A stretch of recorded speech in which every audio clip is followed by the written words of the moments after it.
So today we're introducing a new graph. We're looking at actually a cubic function and what the shape will be, or at least of a fairly basic cubic function. I'll let you know up front, there are more complicated cubics which will come out looking like this sort of a thing or something like that. We aren't going to quite get into those yet.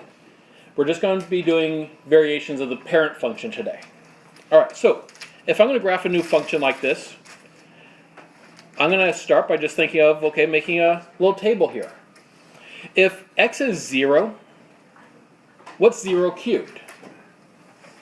Well, 0 times itself 3 times is still 0, so yeah, it's 0, which means that we have the point 0, 0 included on this graph. Okay, we can do the same thing if x is 1. What's 1 cubed? In other words, 1 times 1 times 1. It's 1. And so that gives me the point 1, 1. So far, this is a lot like almost every other graph that you have been seeing and working with along the way here. The next point is where things start changing and where we start seeing the differences take place. So, next up is x being 2.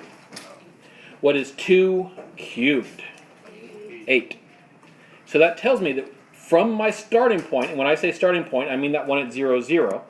From that starting point, I go over 2 and up 8. So I'm actually at the coordinate pair 2, 8.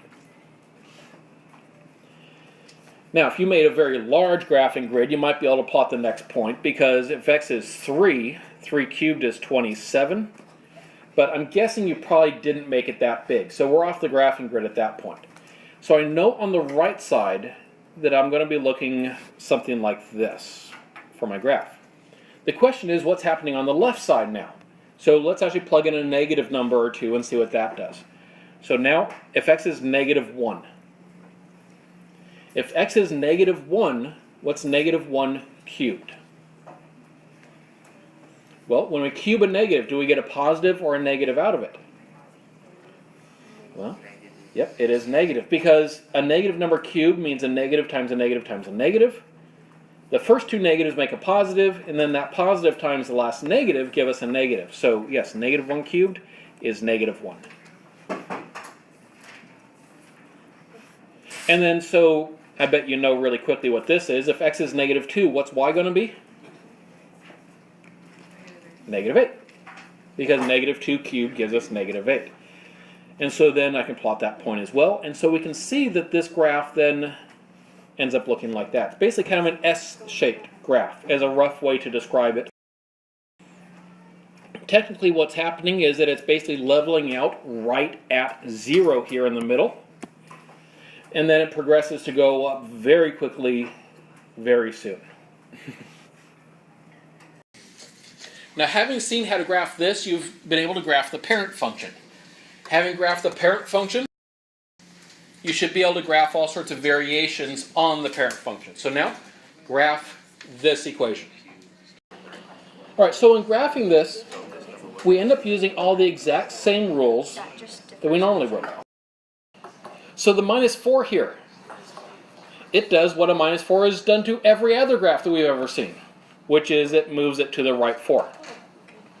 The minus 1 hanging on the end does what it's done to every other graph we've seen as well. It moves it down 1. So I put my first point, right 4, down 1.